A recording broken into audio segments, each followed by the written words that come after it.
Video में हम लोगों ने various causes of issue of debentures from the point of view of redemption देखा था, जिसमें हम लोगों ने 6 कंडीशंस देखी थी कि किन कंडीशंस पे डिवेंचर इशू होते हैं और किन कंडीशंस पे डिवेंचर रिडीम होते हैं। ठीक है, और उसके कुछ एग्जांपल्स भी देखे थे।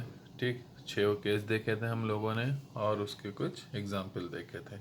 अब यहाँ पे बात करते हैं difference between discount on issue of debenture and loss on issue of debenture. अब इन दोनों में क्या डिफरेंस होता है? Discount on issue of debenture is a loss for the company incurred at the time of issue of debentures. The term loss on issue of debentures is wider than the term discount on issue of debentures and includes both discount on the issue of debentures and premium payable on the redemption of debenture. जो discount on debenture होता है वो company के लिए loss होता है, और ये तभी होता है जब कंपनी डिवेंचर्स को डिस्काउंट पर इशू कर रही होती है। ठीक है, लेकिन जो loss on issue of debenture होता है ये discount on issue of debenture से थोड़ा वाइडर टर्म होता है। इसमें क्या होता है कि at the time of issue जो भी कंपनी डिस्काउंट देती है और at the time of redemption जो भी कंपनी प्रीमियम पे कर रही है, इन दोनों को ही इसमें ऐड किया जाता है। ठीक है, it is to be noted that accounting treatment of loss on issue of debenture is similar to the accounting treatment of discount on issue of debenture.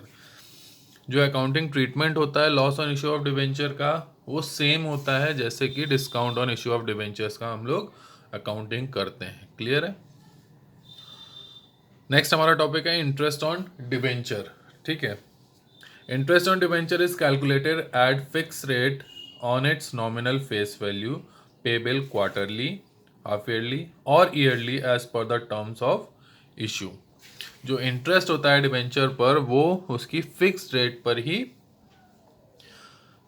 इसका मतलब नॉमिनल वैल्यू पर, फिक्स रेट से nominal value पर calculate किया जाता है, जो कि क्वार्टरली, हाफ ईयरली और ईयरली पेबल होता है, जैसा भी as per the terms of issue of debentures. ठीक है, rate of interest is prefixed to the debenture. जो रेट ऑफ इंटरेस्ट होता है वो क्या होता है? प्रीफिक्स होता है डिवेंचर से 9% debentures and therefore is payable even if the company incurs losses. जैसे कि हम लोगों ने देखा, डिवेंचर लिखने से पहले हम लोग क्या करते हैं?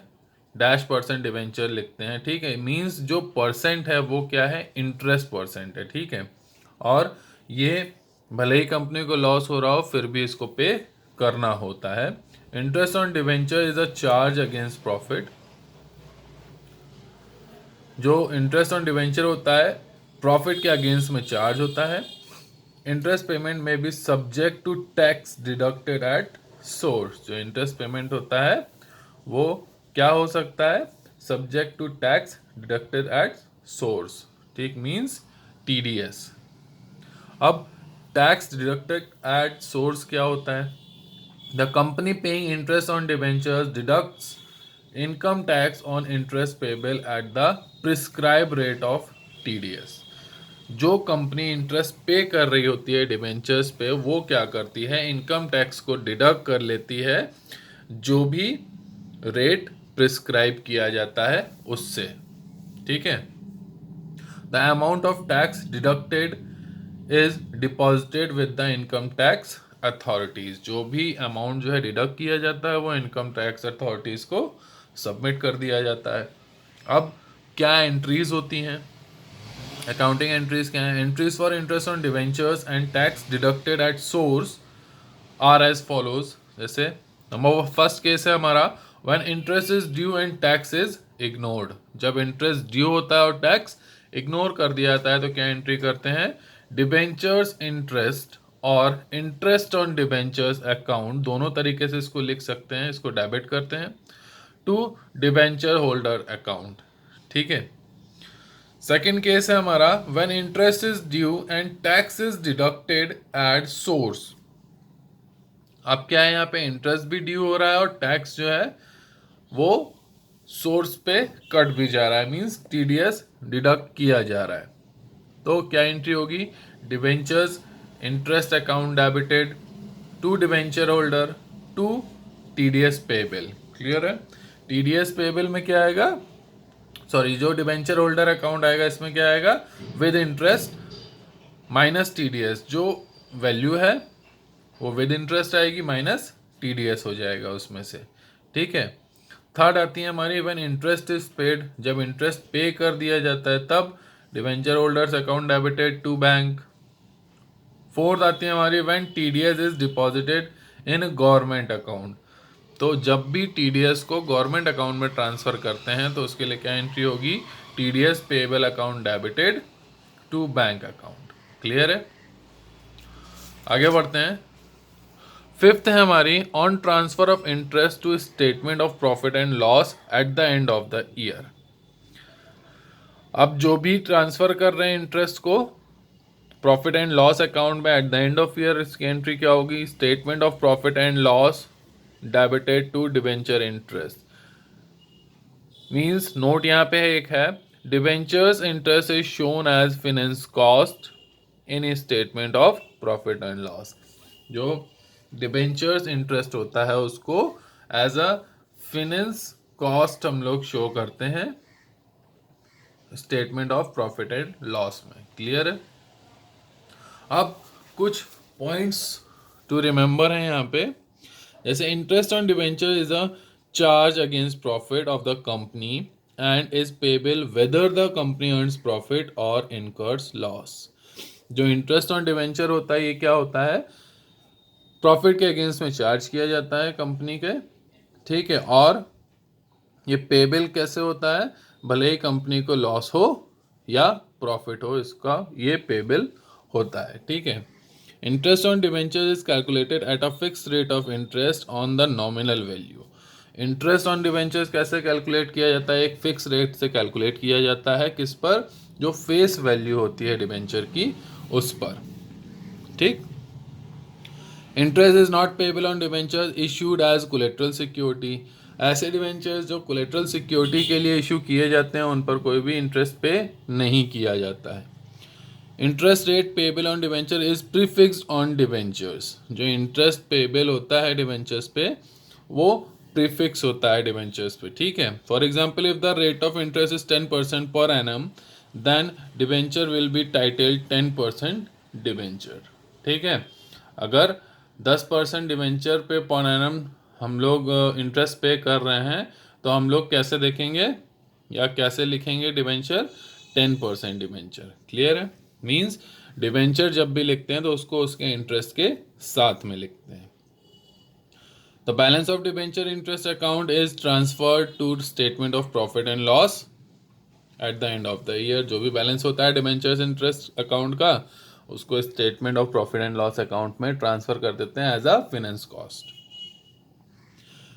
If the amount of interest accrued and due is not paid it is known as interest accrued account। Clear है, ड्यू एंड इंटरेस्ट आउटस्टैंडिंग और इंटरेस्ट आउटस्टैंडिंग, जब भी इंटरेस्ट accrued होता है और ड्यू नहीं, सॉरी पे नहीं हो पाता है, ठीक है, तो उसको क्या किस तरीके से जानते हैं हम लोग, इंटरेस्ट accrued और एंड ड्यू और इंटरेस्ट आउटस्टैंडिंग, इन दोनों ही नामों से जाना जाता है। If the date of payment of interest and accounting date are different, अब जो भी पेमेंट की इंटरेस्ट पेमेंट की डेट है और जो अकाउंटिंग डेट है वो डिफरेंट होती है, interest accrued and not due account is created at the end of the year to maintain accounting records on accrual balance basis. Clear है, 8th पॉइंट है हमारा, इंटरेस्ट एक्रूड और outstanding on debentures is shown under the head current liabilities and subhead other current liabilities। Clear है, अब कुछ questions हम लोग देखते हैं जो हम लोगों ने एंट्रीज देखी थी 5 केसेस की, इनके बेस पे कुछ एंट्रीज या कुछ क्वेश्चन हम लोग देखते हैं। अब जैसे इलस्ट्रेशन 32 है हमारा, time sports limited issued 15,000 10% debentures of 100 each on 1 अप्रैल 2018, ठीक है। जो टाइम्स स्पोर्ट है उसने 1 अप्रैल 2018 को 15,000 डिवेंचर्स इशू किए जो कि 10% डिवेंचर्स थे और 100 रुपीज थे, ठीक है। The issue was fully subscribe, fully subscribed हो गए थे। According to the terms of issue interest is payable on half yearly basis. Pass general entries for the interest on debentures for the year ended 31 March 2019। Ignore TDS, TDS को हमें ignore करना है। तो अब क्या करेंगे, इंटरेस्ट सबसे पहले ड्यू कर लिया हम लोगों ने, ठीक है। इंटरेस्ट ड्यू करेंगे हम लोग, debentures interest account debited to debenture holder account. अब ये कैसे होगा, क्लियर है, 10% आएगा हमारा, ठीक है। 10% कितना होगा, मल्टीप्लाई कर देंगे 15,000 से, ठीक है। तो कितना हो गया, 1,50,000, ठीक है। ये कितना हो गया हमारा इंटरेस्ट, 1,50,000। अब हाफ ईयरली बेसिस पे है तो सिंपल है, उसको आधा कर दिया हम लोगों ने तो 75,000 बचा। ये हमारा आ गया इंटरेस्ट, ठीक है। अब इंटरेस्ट को पे किया जा रहा है डिवेंचर होल्डर को, तो debenture holder account debited to bank account, उसको पे कर दिया। अब 31 मार्च को क्या हो रहा है, हमें एंट्रीज कब करनी है, 31 मार्च 19 को। तो सिंपल है, डिवेंचर होल्डर अकाउंट 2 बार में पे करना है, तो debentures interest account debited to debenture holders account 75,000, ठीक है। अब जो बैलेंस हो रहा है, मतलब जो टोटल हमारा आ रहा है, उसको क्या किया गया है, statement of profit and loss में ट्रांसफर कर दिया है 31 मार्च को। तो ये हमारा ट्रांसफर हो गया है, statement of profit and loss, finance cost to debentures account 1,50,000, तो टोटल हमारा इंटरेस्ट था, क्लियर है। अब entry for the payment is not pass assuming that it is not yet paid and will be paid in the next year, क्योंकि अब यहाँ पे second जो इंस्टॉलमेंट है हमारी, या सेकेंड जो पेमेंट है हमारा इंटरेस्ट का, वो यहाँ पे नहीं दिया गया, हाफ ईयरली बेस पे है, ठीक है। अब 1 अप्रैल 18 से 31 मार्च 19 के बीच में हाफ ईयरली एक पे किया है, लेकिन अब हमको यहाँ ये नहीं बताया गया है कि जो फाइनल इंटरेस्ट है वो भी पे कर दिया गया है। इसलिए इस जगह पे हम लोग इंटरेस्ट पेमेंट की नहीं दिखाएंगे, हम ये एज्यूम करेंगे कि इस साल में इसको इंटरेस्ट नहीं दिया गया है, जो इंटरेस्ट पे होगा वो नेक्स्ट ईयर होगा, ठीक है। तो इसलिए जो बैलेंस था उसको हम लोग debenture interest account, sorry, statement of profit and loss account में ट्रांसफर कर दिया, क्लियर है। नेक्स्ट क्वेश्चन है हमारा, BG limited issues 2020% debentures of ₹100 each on 1 April 2012. The issue was fully subscribed according to the terms of issue. Interest on debenture is payable half yearly on 30th September and 31st March, and the tax deducted at source is 10%. ठीक है, pass necessary general entries related to the debentures from the for the half yearly ending 31st March 13 and transfer to interest on debentures on the year of statement of the statement of profit and loss account, ठीक है। अब यहाँ पे देखो with TDS है यहाँ पे, ठीक है।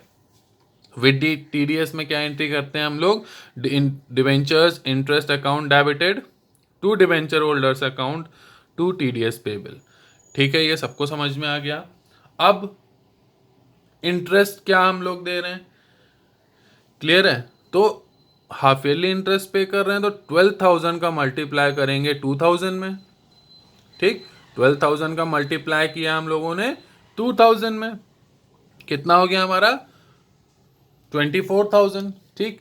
अब हम हाफ ईयरली पे कर रहे हैं, तो 24,000 का हाफ कितना हो गया हमारा 12,000, क्लियर है। तो 12,000 हमारा इंटरेस्ट हो गया।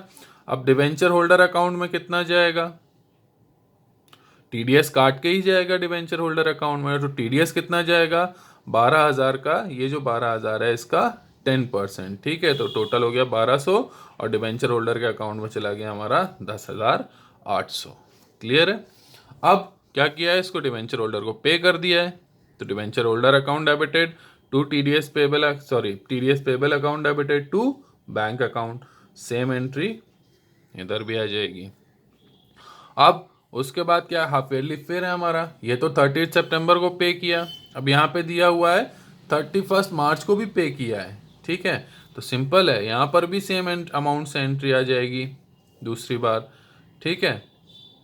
उसके बाद जो ये इंटरेस्ट का जो टोटल अमाउंट है, 12,000 ये, 12,000 30 सितंबर को 12,000 और 31 मार्च को 12,000, इन दोनों को डाल देंगे हम लोग statement of profit and loss account में, क्योंकि जितना भी इंटरेस्ट पे किया जाता है उसको डाला जाता है statement of profit and loss account में as a finance cost at the end of the year.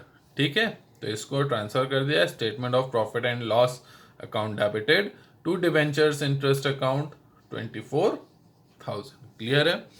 अब यहाँ पे एक नोट है, it is assume that interest and TDS was paid on 31st March 13, hence entry for payment is made। Clear है। अब बात करते हैं राइटिंग ऑफ डिस्काउंट और loss on issue of debenture. अब या तो डिस्काउंट है और इसको हम लोग loss on issue of debenture भी बोलते हैं, इसको कैसे राइट ऑफ किया जाता है। ठीक है, डिस्काउंट और loss on issue of debenture is capital loss for a company. जो भी डिस्काउंट होता है या लॉस ऑन डिवेंचर होता है ये कंपनी के लिए कैपिटल लॉस होता है, which is written off in the year it is incurred. ठीक है, इसको जिस साल में ये इनकर हुआ होता है या जिस साल में ये लॉस हुआ होता है उसी साल में इसको राइट ऑफ कर दिया जाता है। ठीक है, that is in the year the debentures are allotted from the security premium reserve if it has a balance। अब किस तरीके से इसको कर सकते हैं, सबसे पहला है सिक्योरिटी प्रीमियम रिजर्व से कर सकते हैं अगर उसमें कोई बैलेंस है तो, या फिर statement of profit and loss से भी हम लोग इसको राइट ऑफ कर सकते हैं। ठीक, in case balance in security premium reserve is not adequate to write off the amount of discount और loss, it is written off from security premium reserve. ठीक है, to the extent of balance in security premium reserve, and the balance is written off from statement of profit and loss। Security premium reserve will be used for writing of discount or loss on issue of debentures being allowed by section 52 subsection 2 of the Companies Act 2013। अब मान लीजिए security premium reserve में इतना amount नहीं है कि discount को right off कर दिया जाए, तो जितना amount security premium reserve fund में होता है, ठीक है, उतना अमाउंट उससे हम लोग राइट ऑफ करते हैं, और जो बैलेंस अमाउंट होता है उसको हम लोग किससे राइट ऑफ करते हैं, statement of profit and loss account से राइट ऑफ कर दिया जाता है। ठीक है, और ये जिस भी सिक्योरिटी प्रीमियम रिजर्व जो डिवेंचर्स या पर जो डिस्काउंट हो रहा होता है उसको राइट ऑफ करने के लिए सिक्योरिटी प्रीमियम रिजर्व क्यों यूज किया जाता है, क्योंकि ये जो अलाउ किसने किया है, ये अलाउ किया है जो कंपनीज एक्ट 2013 है उसके सेक्शन 52 और सब सेक्शन 2 में इसको अलाउ किया गया है कि हम सिक्योरिटी प्रीमियम रिजर्व का यूज किस तरीके से कर सकते हैं, जो भी लॉस है या जो भी डिस्काउंट है उसको राइट ऑफ करने में कर सकते हैं। ठीक है, अब जनरल एंट्री क्या पास होगी, सिंपल है, security premium reserve account debited और statement of profit and loss account debited to discount और loss on issue of debenture. Clear है, जो भी लॉस हो रहा है उस अमाउंट से। ठीक है, बीइंग द डिस्काउंट और loss on issue of debentures written off. Clear है, पीछे के क्वेश्चन में हम लोग इसकी एंट्री कर चुके हैं, ये मैं पहले भी आपको बता चुका हूं, लेकिन यहाँ पे हम सेपरेटली पढ़ रहे हैं इसको। ठीक है, अब इसका कुछ क्वेश्चन देखते हैं। जैसे यहाँ पे दिया हुआ है हमें, on 1 April 2018 Amro Limited issued 10,009% debentures of 100 each at a discount of 10% redeemable at par after 5 years. The issue price is payable along with the application. The debentures were subscribed. It has a balance of rupees 1,75,000 in security premium reserve.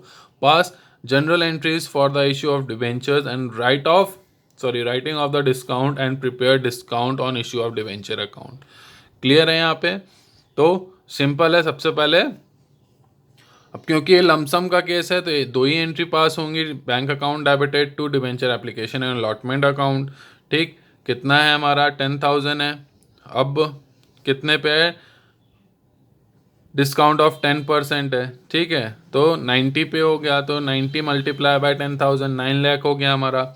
अब debenture application allotment debited, discount on issue of debentures account debited to 9% debentures, ठीक है। तो 9 लाख यहाँ पे आ गया, 1 लाख यहाँ पे आ गया और 10 लाख इधर आ गया हमारा। क्लियर है यहाँ पे। अब क्या किया है, डिस्काउंट को हमें राइट ऑफ करना है। टोटल वैल्यू कितनी है हमारी, 1,75,000 है, ठीक है, सिक्योरिटी प्रीमियम रिजर्व की। और डिस्काउंट की वैल्यू कितनी है, 1 लाख है। तो सिंपल है, security premium reserve account debited to discount on issue of debentures account 1 lakh write off कर दिया, ठीक है। क्योंकि सिक्योरिटी प्रीमियम रिजर्व का अमाउंट ज़्यादा था, इसलिए यहाँ पे statement of profit and loss नहीं लिया गया। अब अगर यही अमाउंट 50,000 होता तो 50,000 हम सिक्योरिटी प्रीमियम रिजर्व में दिखाते और बैलेंस 50,000 हम statement of profit and loss में दिखाते और टोटल अमाउंट दिखाते discount on issue of debenture में। क्लियर है ये सबको। अब इसमें हमें ये भी बोला गया है कि discount on issue of debenture account भी बनाना है। अब जैसे कि यहाँ पे हमने 2 जगह देखा डिस्काउंट आया है, ठीक है। तो सिंपल है, एक जगह डेबिट हुआ है, एक जगह क्रेडिट हुआ है। अब discount on issue of debenture बनाएंगे, ठीक है। अब जैसे यहाँ पे डेबिट हो रहा है तो किस में आएगा हमारा, क्रेडिट में आ गया, 9% डिवेंचर्स अकाउंट क्रेडिट हो रहा है हमारा, ठीक है, 1 लाख आ गया। और दूसरे में आ रहा है यहाँ क्रेडिट हो रहा है तो by security premium reserve account आ गया। ये हमारा बन गया discount on issue of debentures account, ठीक है। अब यहाँ पे क्या हो रहा है, सेकेंड क्वेश्चन है हमारा, इसमें क्या दे रहा है, Chrome limited took over assets 6 lakhs and liabilities 40,000 of the Polymer Limited at the agreed value of 6,30,000. Chrome Limited issued 10% debentures of 100 each at a discount of 10% PA. Polymer Limited in full satisfaction of the price. अब इसके लिए entry इन्होंने क्या करी है, simple है, business take over कर रहे हैं तो sundry assets debited to sundry liabilities to polymer limited, ठीक है। लाइबिलिटीज कितनी है 40,000, एसेट्स कितनी है 6 लाख है और पॉलीमर लिमिटेड को कितना पे कर रहे हैं 6,30,000 पे कर रहे हैं। तो इट मीन्स ये वैल्यू हमारी ज़्यादा है और ये वैल्यू कम है, तो इसको बैलेंसिंग फिगर डाल देंगे गुडविल अकाउंट में, ठीक है। अब क्या कर रहे हैं, इस पर डिस्काउंट भी हो रहा है, पेमेंट किया पॉलीमर लिमिटेड को, polymer limited debited, discount on issue of debenture account debited, ठीक है, टू 10% डिवेंचर डिस्काउंट के साथ आ गया। अब डिस्काउंट को राइट ऑफ कर दिया हम लोगों ने। क्लियर है यहाँ पे, ठीक। अब आपका काम है इसको समझना अच्छे से और जो क्वेश्चन मैं दूं अभी उसको सॉल्व करना।